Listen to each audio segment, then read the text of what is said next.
Toute l'actualité du ski, chaque semaine sur Rhône TV. Avec le soutien de Bliblablo de Net+,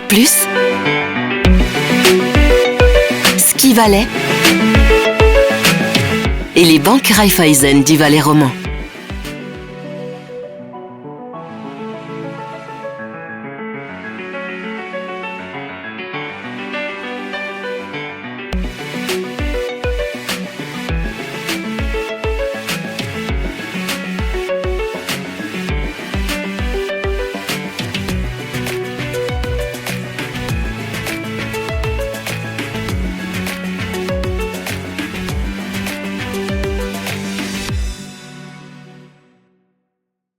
Bonsoir tout le monde, bienvenue à Crans-Montana. On est ce soir au Colorado Riders Chalet, à quelques mètres seulement de l'arrivée de la piste de la Nationale. La piste de la Nationale qui sera le théâtre d'une descente, puis un super G de Coupe du Monde ce samedi et dimanche. Et pour en parler, Marine, on a deux invités qui connaissent plutôt bien les lieux. Et oui, Greg, et qui de mieux que Didier Defago, directeur général, ainsi que Jean-Philippe Vuillet, dit Pilou, pour nous parler de ces Coupes du Monde à Crans-Montana. Bonsoir messieurs. Bonsoir. Bonsoir. Mais avant de parler de Crans-Montana, nous allons revenir sur les courses des championnats du monde à Svalbard. On va revenir sur les résultats, Greg. Et oui, et des mondiaux qui ont été simplement exceptionnels pour la Suisse. Didier, 13 médailles, 5 en or. Est-ce que si on t'avait dit ça il y a 3 semaines, tu aurais parié sur un tel total ?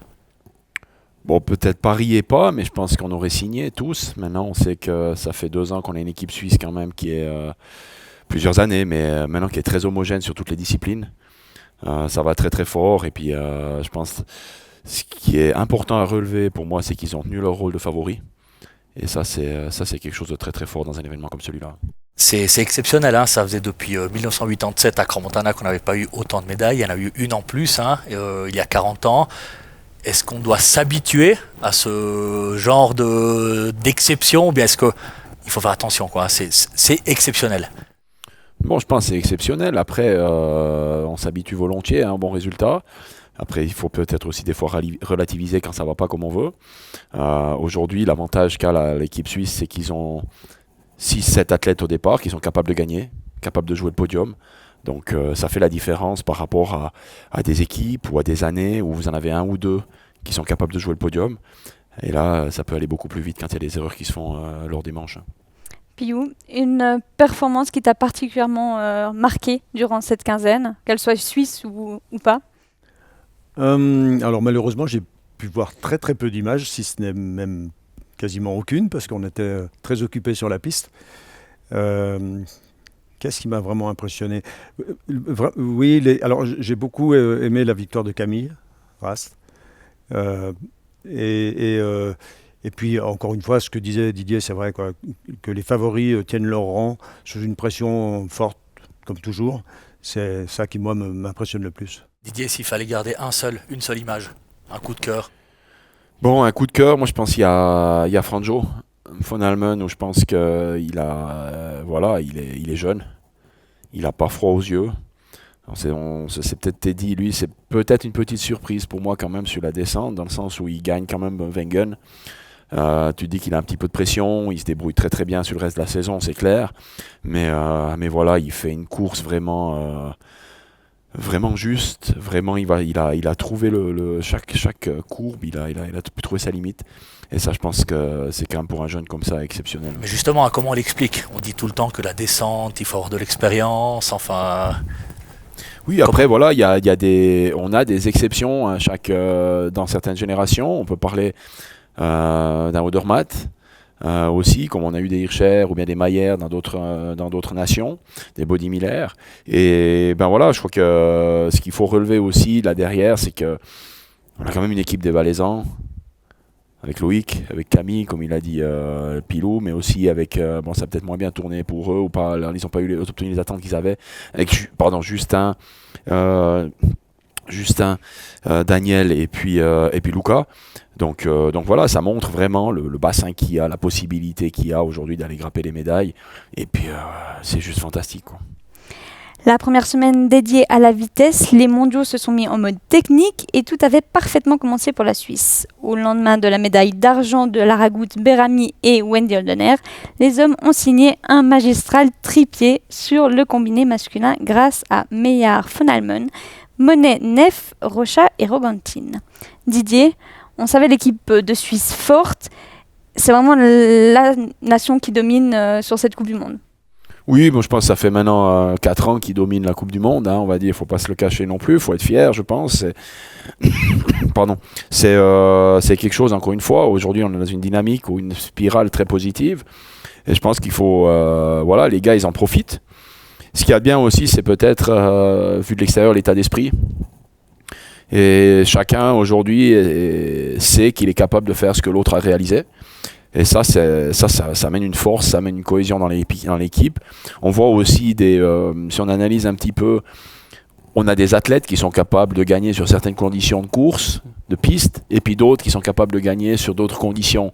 Et l'amalgame, là, il est impressionnant. Et c'est ça qui est fort, où c'est pas le cas peut-être de toutes les équipes, où on sait que peut-être des pistes verglacées, telle et telle nation un peu plus difficile. On sait que les neiges salées, les Norvégiens en général, les Nordiques sont très très forts. Mais on voit aujourd'hui que les Suisses aussi, ils s'en sortent très très bien. Donc c'est une grande force, je pense. C'est les qualités de chacun qui permettent à l'équipe vraiment d'être au sommet. Tout à fait. Après, il faut parler de l'encadrement. Je pense qu'il y a aussi il y a eu une continuité depuis des années aussi là derrière. Et ça, il y a une confiance qui s'est installée. Ils se sont tous un petit peu bien retrouvés. Ce qui est important dans l'encadrement, et je crois qu'aujourd'hui c'est le cas, c'est d'avoir des personnalités différentes. En tant qu'athlète, de savoir chez qui se tourner. Et je pense qu'aujourd'hui, c'est ce qu'ils ont. Urs Lehmann, le président de Swiss Ski, qui disait justement que, par exemple, l'entraîneur Nidegger a été au contact des Norvégiens et il a amené en Suisse cet esprit de compétition. Pilou, tu as été entraîneur aussi de l'équipe de France, de Suisse.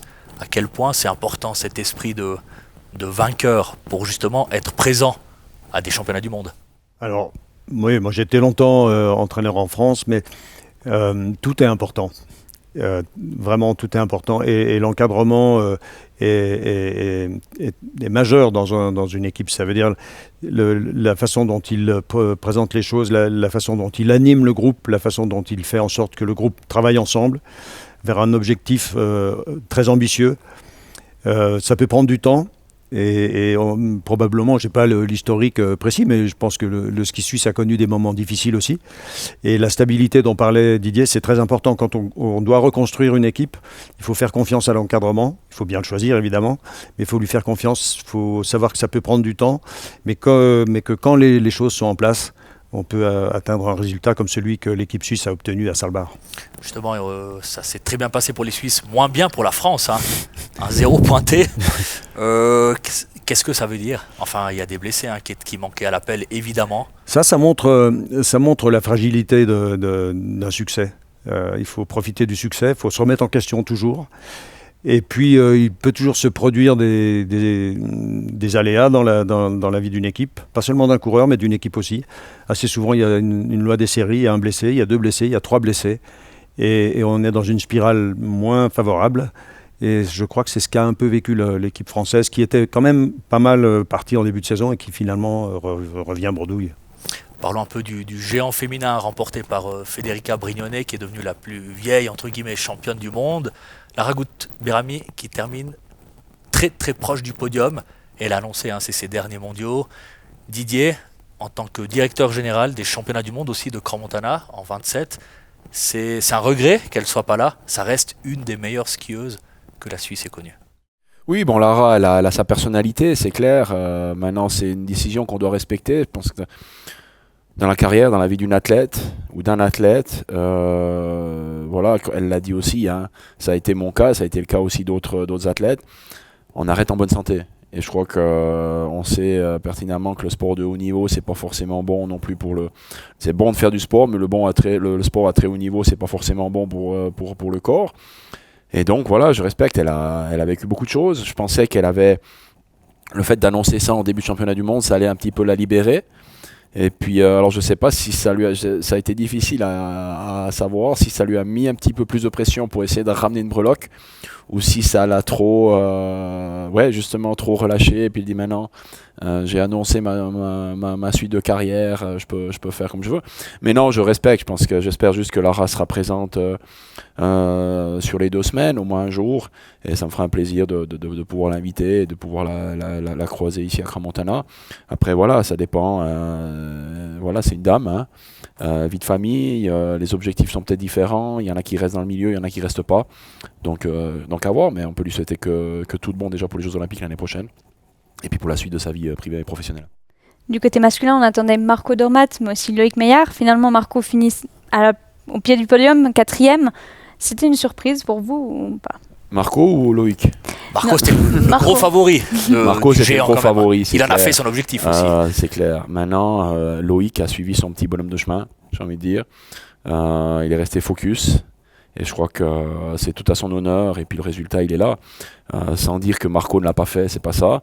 Marco sort aussi de 3 saisons extraordinaires. Je pense beaucoup de demandes, beaucoup de pression, beaucoup d'annexes à la compétition pure. Et ça prend de l'énergie. Énormément d'énergie, et il faut pouvoir aller avec, mais voilà, aujourd'hui on sait que y a 10 gaillards au départ qui se tiennent dans un mouchoir de poche, et puis qu'on n'a pas le droit à l'erreur. Il faut skier à 100%, à 99 ça suffit pas, et puis à 101 on frôle des fois la catastrophe, et puis voilà. Et les mondiaux se sont finis en feu d'artifice avec un doublé de Camiras devant Wendy Holdener en slalom. Pilou, que t'inspire ce doublé? Alors moi, j'ai toujours travaillé avec des équipes féminines, donc c'est peut-être un peu pour ça que je citais tout à l'heure Camille. Pour moi, c'est une belle situation, je veux dire. Alors, que ce soit Wendy qui soit devant ou Camille, dans les 2 cas, il y a la nouvelle génération, et puis il y a Wendy qui a déjà une plus longue expérience. Et je trouve que c'est non pas un passage de flambeau, parce que j'espère que Wendy va skier encore longtemps, mais c'est une cohabitation qui me plaît, que des générations arrivent à cohabiter, et à bien cohabiter, gagner chacune leur tour, c'est parfait. Et le lendemain, Loïc Meillard aussi, médaille d'or. Didier, tu sais ce que ça veut dire, hein? Toi, tu as eu cette médaille d'or au JO, en descente. Au mondiaux, pas. Voilà. Est-ce qu'il y a un avant et après médaille d'or? Tu l'as senti, toi, par exemple? Oui, je pense qu'il y a un avant et après. Maintenant, Loïc a un palmarès un peu différent du mien aussi, hein. Il a déjà, c'était pas ses premières médailles. Certes, c'est son premier titre. Donc c'est vraiment ce qui compte aussi quand on va au championnat du monde. On parle surtout des médailles, mais on voit vraiment d'habitude, généralement, c'est le champion du monde qui est venu en avant. Après, non, mais amplement mérité. Si je fais un petit clin d'œil, c'est qu'au moins, je suis sûr de le voir ici en 2027, en admettant qu'il continue sa carrière. Donc lui, il a sa place déjà assurée pour le slalom de 2027. Donc voilà, chez lui à la maison, en Valais, je pense que ça peut être quelque chose de fantastique et de très fort émotionnellement. Alors on a parlé de ces mondiaux exceptionnels pour la Suisse, et on a aussi posé la question à Urs Lehmann, président de Swiss Ski. Il a tiré le bilan, par contre c'était après la première manche du slalom féminin. Camille Rast était en tête, il ne savait pas encore qu'elle allait s'imposer devant Wendy Holdener. Regardez.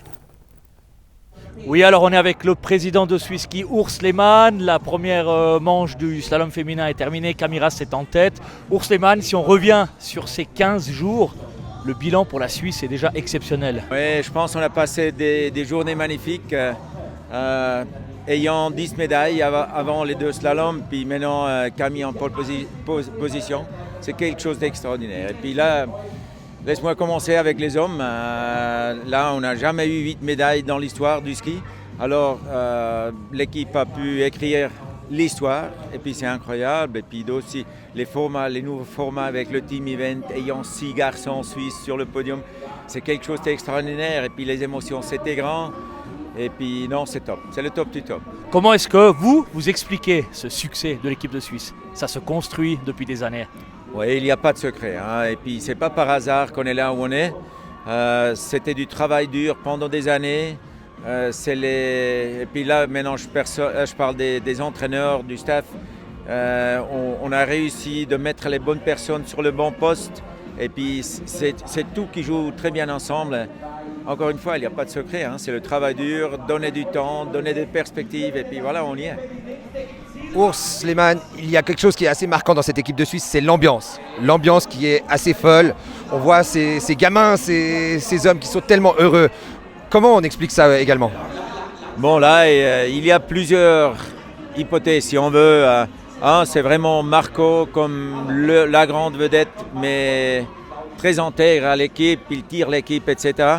Mais pour moi, encore quelque chose dont on ne parle pas trop. Et Retoni Decker, par exemple. Lui, il y a 10 ans, en 2013, quand on avait la crise, moi, j'ai dû lui dire, comme lui, il voulait devenir chef des hommes, j'ai dû dire, tu es un grand talent, mais va voir encore, tu dois apprendre encore d'autres choses. Il est parti en Norvège, il était fâché avec moi. Mais là, il a appris, on était toujours en contact, il est revenu.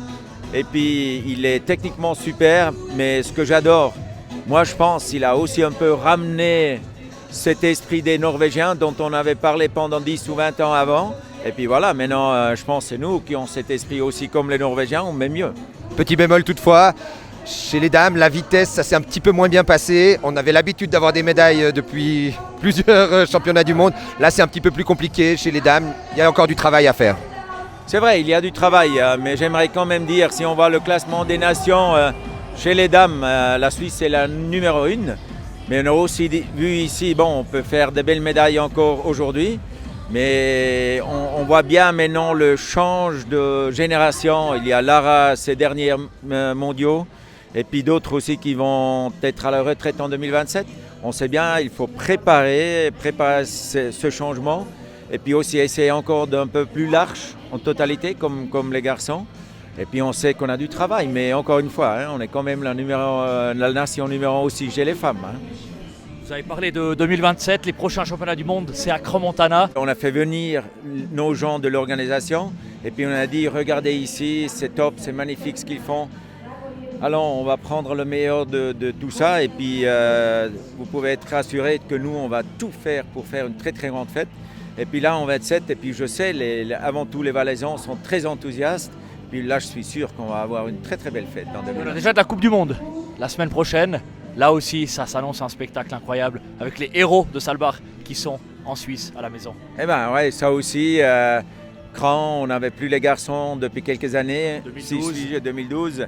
Ça veut dire après 13 ans, c'est les garçons qui reviennent pour avoir le test pour les mondiaux. Alors j'espère bien que ça va être un spectacle, que tous les Valaisans et puis tous les Suisses viennent voir et puis viennent fêter. Et puis je pense avec ces soit 10, soit 11, soit 12 médailles qu'on a fait ici, ça va motiver les gens de venir à Cran. Urs, merci beaucoup pour les émotions qu'on a vécues toute cette semaine. C'était vraiment un grand moment, en tout cas ces 2 semaines. Et puis on se réjouit de continuer à Crans-Montana, de voir tout ça ces prochains jours en tout cas. Merci Urs. On va faire ce qu'on peut, le possible et puis peut-être même l'impossible. Merci beaucoup Urs. Greg, un petit mot avant de se quitter, Greg, on va donner un petit mot quand même parce qu'on a vécu des championnats du monde qui sont d'ailleurs pas tout à fait terminés mais assez extraordinaires. Est-ce que toi, il y a un moment qui t'a particulièrement marqué ? Alors personnellement, j'ai adoré le combiné par équipe. Le combiné par équipe, c'est vrai que ce combiné a failli disparaître, on l'a réinventé et là il me semble qu'on a trouvé la formule gagnante. Je dis pas ça parce qu'on a réalisé un triplé suisse, mais aussi avec cette image des 6 Suisses assis par terre, qui ont fait la hola avec le public, ça rappelle une équipe de foot qui a gagné sur le territoire du rival, l'Autrichien. Et franchement, ce combiné, il me plaît. On a ressenti des émotions, Justin Murisier l'a dit, Daniel aussi. Enfin, ils n'étaient pas sur le podium, mais voilà, on crée des émotions avec ce nouveau combiné. Oui, je suis assez d'accord. Et puis au-delà de ça, j'ajouterais qu'on a des jeunes. On a des jeunes extraordinaires dont il faut profiter. Il y a Franjo von Almen qui est vraiment une immense star en devenir. Alex Simonet, j'en parle même pas. Et tout ce beau monde qui est tiré par un Marco Odermatt qui a une personnalité assez magique. Et c'est vraiment cet esprit d'équipe qui est assez marquant. Tu l'as expliqué dans le combiné, on l'a particulièrement ressenti.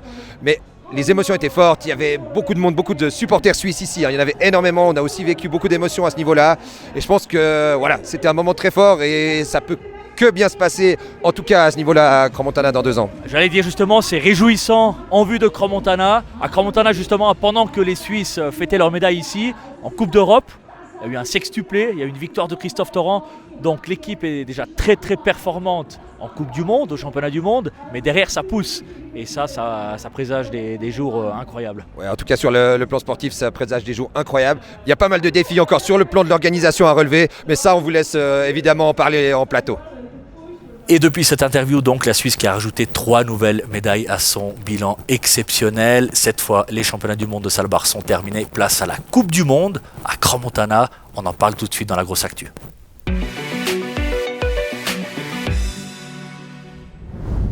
Effectivement, ce samedi, les Coupes du Monde à Crans-Montana auront lieu. Samedi, une descente, dimanche, un Super G. Didier, vous êtes prêt à accueillir les meilleurs skieurs au monde? Bon, oui.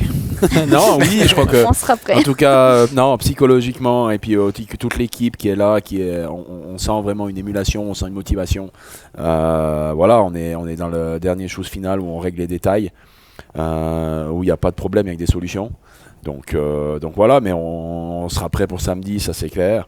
Et puis ça, c'est l'objectif. Il y a beaucoup de choses qui vont peut-être paraître un peu saugrenues, j'ai envie de dire comme ça, sur la mise en place de certains concepts, des choses comme ça. Il ne faut pas oublier que ces Coupes du Monde et celles de l'année prochaine ont vraiment un focus sur 2027. Donc il y a beaucoup de choses aujourd'hui qui étaient sur la place, beaucoup de plans, beaucoup de concepts qui étaient sur la table, pardon. Et pour nous, ça a été important de dire voilà, qu'est-ce qu'on peut mettre en œuvre, qu'est-ce qu'on ne peut pas mettre en œuvre en vue de 2027. Donc une partie sera déjà implémentée lors des Coupes du Monde 2025. Ça va être l'émeute d'accueillir des champions qui ont brillé lors des mondiaux, notamment Loïc, Meillard, Marco Dormat. Vous attendez à beaucoup de monde? On l'espère, je crois que c'est l'envie et le souhait de chaque organisateur. Ça fait plus d'un mois que la descente elle est overbookée, elle est complète. Le Super G, ça fait 2 semaines bientôt. Donc voilà, on ne parle pas des places VIP qui n'ont pas passé Noël. Donc c'est vraiment un très très gros succès. Déjà avant les semaines de Salbar, et puis on sent maintenant encore une poussée où on a encore des dernières demandes, mais on ne peut plus. La seule solution qui reste, c'est que les gens se déplacent à ski pour la fan zone des Houles.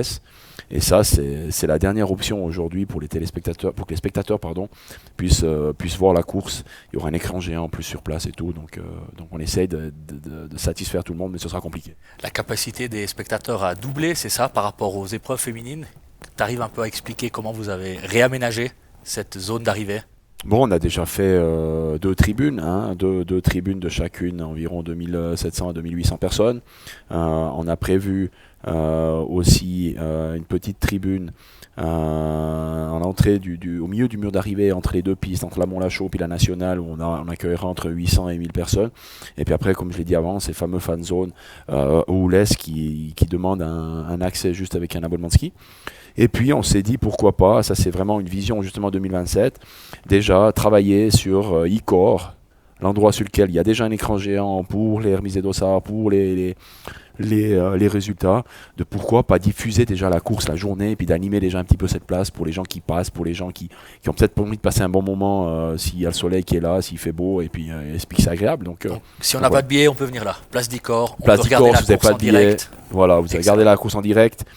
Il y a, je vais plus faire attention parce qu'il y a ma chef de presse qui regarde. Normalement, il y a speaker aussi, il y a animation, donc voilà, avec aussi quelques stands, boissons et nourriture. Si on parle un petit peu de la piste, il y a eu des chutes de neige ces derniers jours. Pilou, vous avez dû retourner sur la piste, vous avez une grosse équipe derrière vous pour vous aider? Oui, c'était un travail énorme. Et ça me permet de les mettre en avant là aujourd'hui. Beaucoup de travail. Une piste de descente, en tout cas celle-ci, c'est plus de 3 km de long. En général, on parle de 40 mètres de large, c'est beaucoup plus ici. Et quand on a 35 cm de neige, c'est un volume énorme à évacuer, puisque nous, on veut retourner sur une base préparée, dure.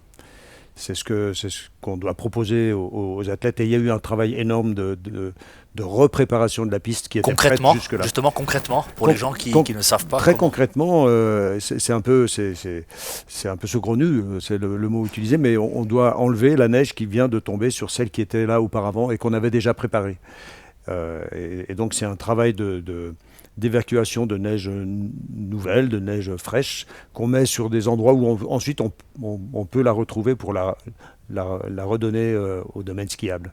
Mais c'est un travail énorme et il a été parfaitement réalisé sur Un 3 travail jours. de titan.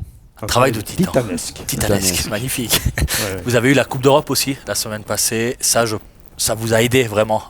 C'est un test grandeur nature déjà avant la Coupe du Monde. Ça nous a mis à l'épreuve, oui, parfaitement.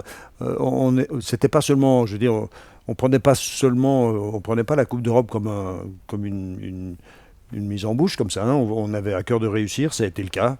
Mais en même temps, c'est vrai que c'est une bonne mise à l'épreuve. Et ça a été, on en a tiré de vrais bénéfices. S'il fallait décrire cette piste, on la voit en ce moment à l'écran, cette piste de la nationale, ses spécificités, ses passages clés, qu'est-ce qu'on peut dire comment est-ce qu'on peut la décrire, Didier? Je pense que c'est une piste challenging. Il n'y a pas de répit. Il y a une partie du haut qui est, on part sur des grandes courbes de descente avec un rythme vraiment de descendeur un peu calme. Après, on arrive dans tout ce dévers de Bellalois. Après, on arrive sur la cassure de Crider où là, on attend quand même un joli saut. On a vu ça lors des Coupes d'Europe. Et on a vraiment là 3-4 courbes à haute vitesse qui s'enchaînent avec le passage vers la cabane du chasseur, après le tunnel des marmottes, puis on arrive vraiment sur ce plat des Houles où les spectateurs pourront se présenter. On rentre dans les bosses de la forêt où là c'est vraiment... Allez, ça demande un petit peu de rythme. C'est entre de la descente, des courbes de descente et des courbes de super G. Et puis on arrive sur une partie finale avec le saut de l'étoile, le saut des 4000, le saut Chalet-Roger-Mour. Et puis je pense qu'après, la délivrance, parce que ce sera long. Après les championnats du monde. Sur combien à peu près? Moi je pense entre 1,58 et 2,01. Ça va chauffer. Ça va chauffer, ouais. On le rappelle, il a fallu remettre cette piste un peu aussi au goût du jour. Ça fait depuis 1987 qu'elle avait été pas empruntée depuis le sommet, depuis Bellalois. Quels travaux vous avez dû faire? Il y a eu de l'enneigement technique beaucoup sur la partie sommitale. Où, au début, on disait qu'il n'y avait pas besoin, ou bien un petit peu ce qui se disait, il n'y avait pas besoin parce qu'il y a toujours de la neige à Bellalois. Et puis cette année, ça a déjà fait ses preuves que ce sera utile pour le domaine skiable, parce qu'avec tout le vent qu'il y a eu au mois de décembre, il y avait quasiment plus de neige pour les vacances de Noël. Donc ils étaient contents d'avoir l'enneigement technique, comme ça ils ont pu ouvrir et puis les gens skier. Après, il y a toutes les filets de haute sécurité, les filets A. Et puis on a dû faire vraiment retirer du câblage, tout ce qui est électricité, chrono, fibre optique, en collaboration avec la télévision, en collaboration avec le centre d'électricité local. Et puis voilà, je crois que c'est plus ou moins prêt. Non, il y a eu quelques surprises avec la neige et tout. C'est toujours facile l'été quand il n'y a rien. Et après, il y a de la neige, il y a de l'eau qui arrive, on pousse dehors de la neige et tout. Puis on a des petites surprises. Donc ça fait partie des détails qu'on doit trouver. Ça fait partie de ce qu'on disait en début d'émission. Il y a des petits soucis, puis on doit trouver des solutions. On n'a pas le temps aujourd'hui d'essayer de trouver autre chose. Et cette nouvelle version de la nationale, elle est taillée pour quel type de descendeur? Pour les Suisses. C'est pour ça qu'ils l'ont refaite. Non, mais je pense que c'est un descendeur complet. Moi, je sais pas. Pilou, c'est l'œil plutôt de l'entraîneur. Je sais pas. Ouais, mais j'ai pas assez travaillé avec les hommes. Mais moi, c'est pas évident de dire qui va gagner ici, parce que c'est une piste où il y a tout dedans. Il y a vraiment de tout. Et il y aura. On peut avoir des surprises. Peut-être un Suisse qu'on n'avait pas vu venir. Je le souhaite d'ailleurs, ce serait bien. Les Suisses ont brillé en Coupe d'Europe. Ils brilleront peut-être lors de la Coupe du Monde. Sextuplé, ça confirme ce que tu disais pour les Suisses. Sextuplé, et puis un local qui gagne la deuxième descente. Donc, Christophe Torrent, ouais. Pourquoi pas? Je pense que... Ouais, je suis assez d'accord avec Pilou. Il y a peut-être des surprises. Il faudra par contre les avoir bien accrochés. Je pense qu'il y a certains... On a vu aujourd'hui, en tout cas, moi j'ai été surpris de la neige. La neige est rapide, donc il faudra les avoir accrochés, puis il faudra être attentif. Ouais. Il y a aussi ce mur final, très exposé pour les dames. C'est un peu moins le cas pour les hommes, ou bien il faut quand même prêter attention à ce mur final. Il est un tout petit peu moins exposé, mais c'est pas ce qui fera vraiment la différence. Je pense que c'est un peu moins compliqué que pour les dames, pour être honnête, dans la mesure où on est sur des lignes un peu directes, moins de virages sur cette partie finale. ce qui n'est pas le cas chez les dames. Chez les dames, on a 3 ou 4 courbes avec de fortes pressions et là, on a un peu plus de mal. Même si ce sont les dames, il y a ces courbes qui sont toujours problématiques. Là, on est plus sur des lignes directes, des lignes droites et ça devrait bien se passer. Et plutôt en l'air aussi. Et en l'air aussi. C'est toujours une bonne nouvelle pour nous. Ouais. Pilou, on parlait de la préparation de la piste, notamment du processus d'injection avant ces chutes de neige. Comment est-ce que tu arrives à l'expliquer à quelqu'un qui ne sait pas ce que c'est ? Bon, c'est assez simple. Une neige sur laquelle un vacancier va skier, elle est comme elle tombe ou comme on la produit, comme on la fabrique. Et nous, on rajoute de l'eau dedans, qui cette eau gèle quand les températures sont froides et qui se rapproche de quelque chose de plus dense. Un bloc de glace, hein, tout le monde sait que c'est à peu près 110% du volume, c'est une densité théorique. Et nous, plus on met de l'eau, plus la neige est dense, plus elle est dure, et c'est ce qu'on cherche. Donc il faut des températures négatives pour que... On a absolument... Alors tout ça, on le calcule en fait, on prend la météo et on choisit les meilleures fenêtres possibles. Le mieux, c'est quand même de mettre de l'eau quand les températures sont clémentes, parce que c'est un travail difficile. Et quand il fait une température assez douce, c'est quand même vraiment plus simple pour les gens qui travaillent sur la piste. Et on compte sur le regel de la nuit pour que cette formule se développe. Tout ce travail sur la piste, mais aussi dans l'aménagement de la zone publique, etc., la place à Icor, se fait en vue des championnats du monde. Vous avez été une équipe à aller à Svalbard, Interglem, pour prendre des informations, c'est ça ? Vous êtes rentré avec quelles infos, justement ?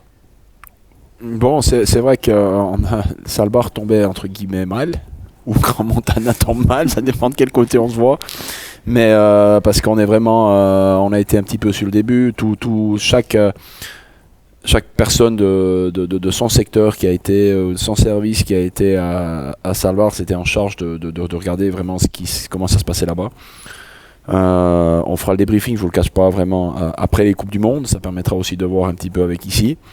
Mais parce que voilà, on est rentré, on a eu tout de suite les Coupes d'Europe, on enchaîne tout de suite avec la préparation des Coupes du Monde. Donc le focus était vraiment sur ces 10 jours, sur ces 2 semaines maintenant. Mais voilà, je pense que Pilou a expliqué.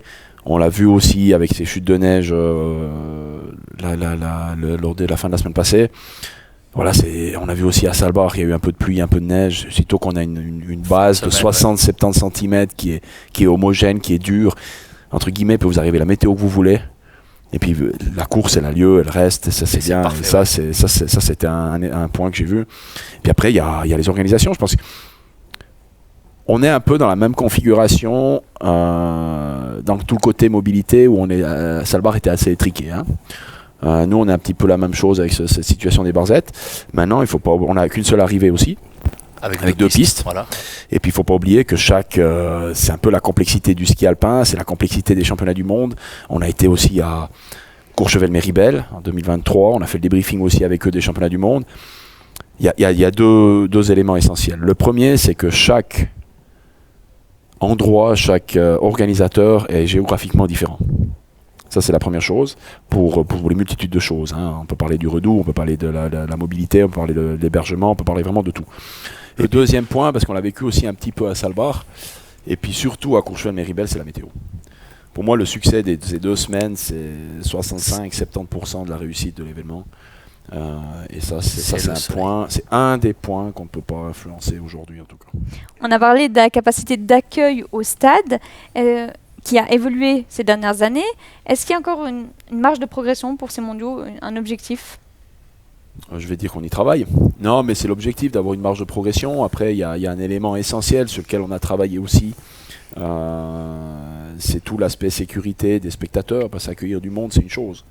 Mais les accueillir en toute sécurité, c'en est une autre. De pouvoir fournir des voies d'évacuation, voilà. Et ça, c'est une collaboration avec les services de la commune qui a été très importante.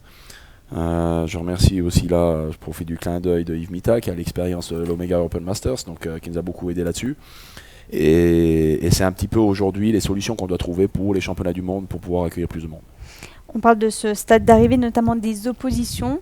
Didier, tu l'as rapidement évoqué à Svalbard. Est-ce que ça avance ? Ça avance. Voilà. Vous êtes en discussion. Voilà. Les discussions sont constructives. Exactement.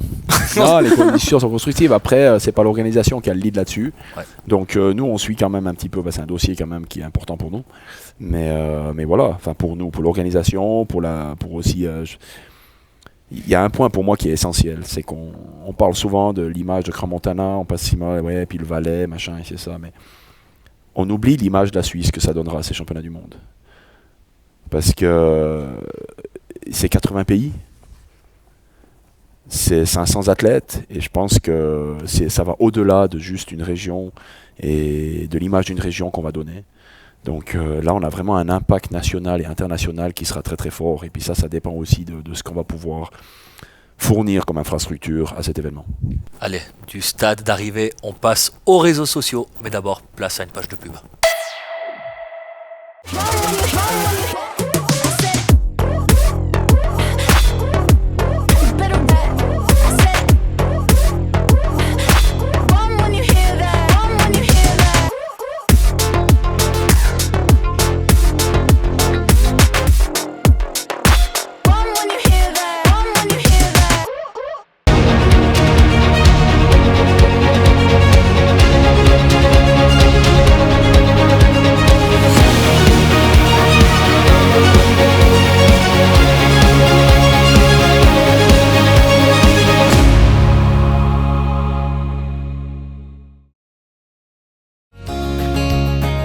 Vivez local, banquet local.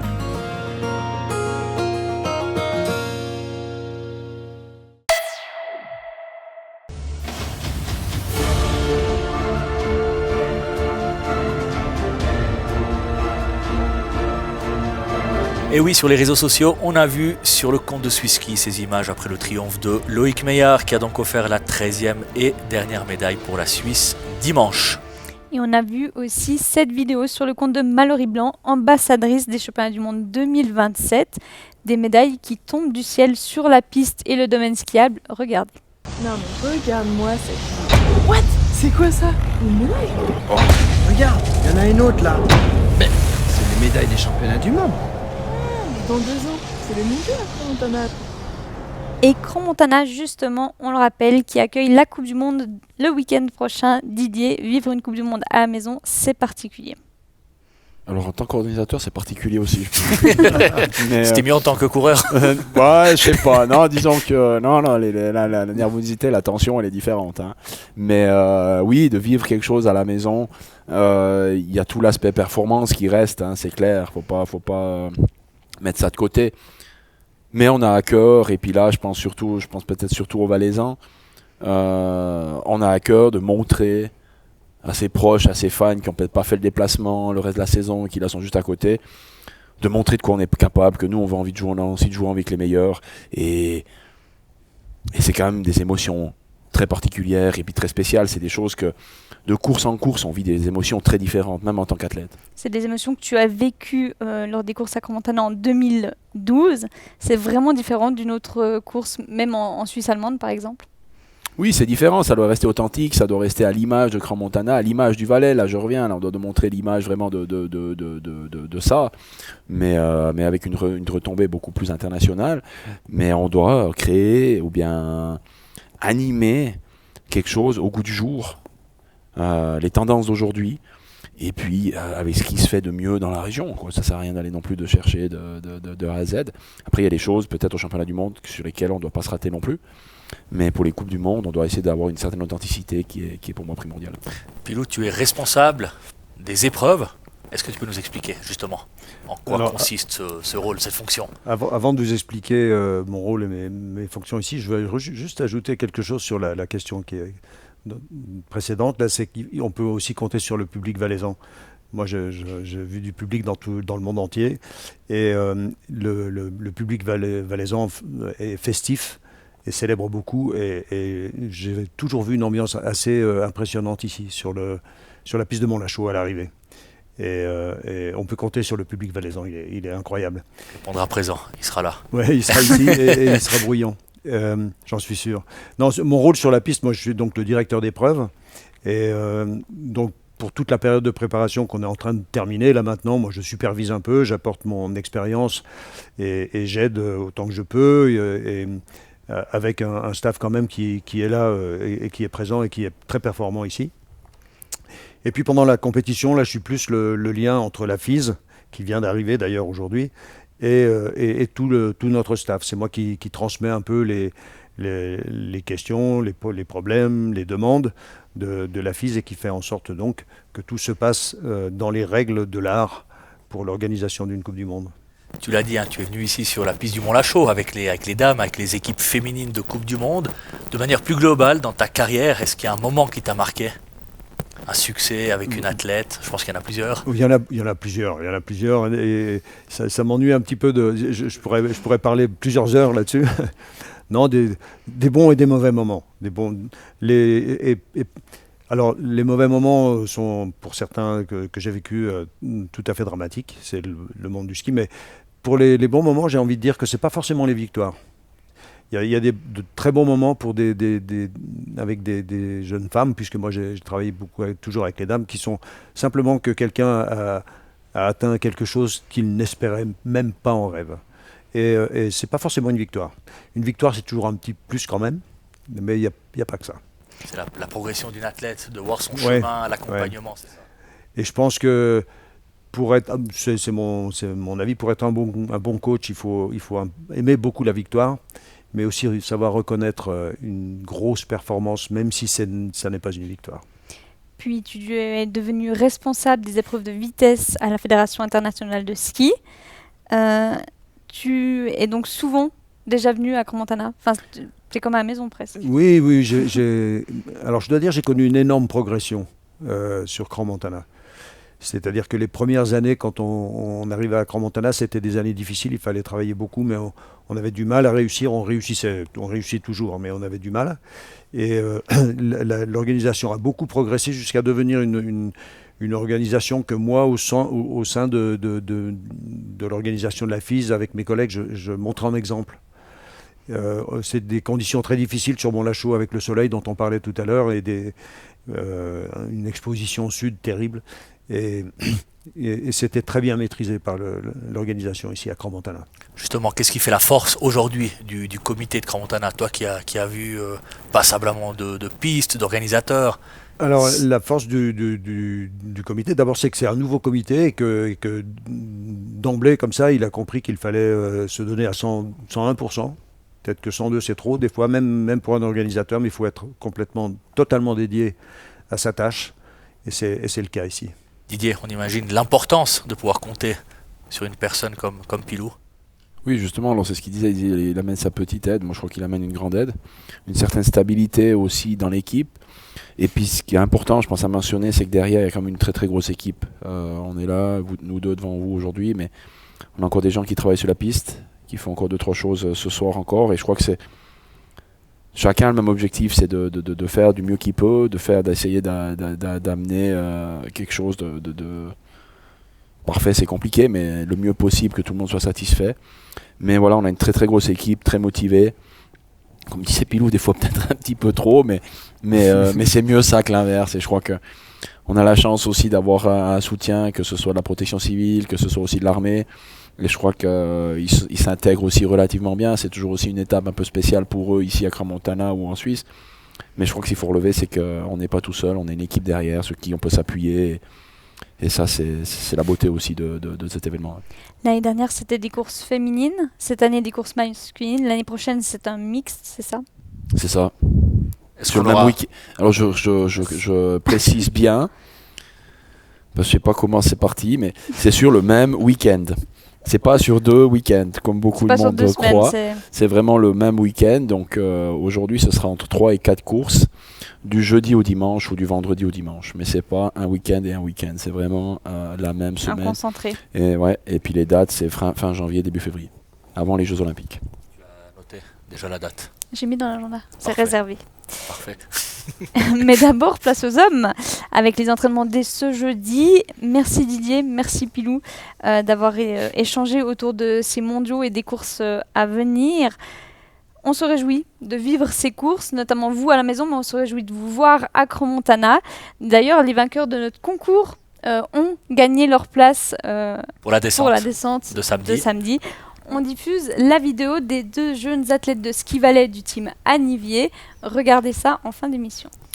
Et merci aussi au Colorado Riders Chalet qui nous a accueillis ce soir pour l'émission. On se retrouve la semaine prochaine à Sion. On parlera évidemment des épreuves masculines de Coupe du Monde de Crans-Montana, mais également de celles des filles à Sestrières. D'ici là, portez-vous bien, vive le ski, bonne soirée, ciao. Ciao, ciao. Avec les succès Loïc et Dodi, sans oublier Camille et Mélanie. Dans la vitesse, y'a Monet et Bérami. Ils iront tous ensemble fêter leur succès à la presqu'île. We are gonna dance into the sea. All I want is you, you're my chérie. Never seen a girl that's so jolie. All I want is you, you're my chérie, my chérie.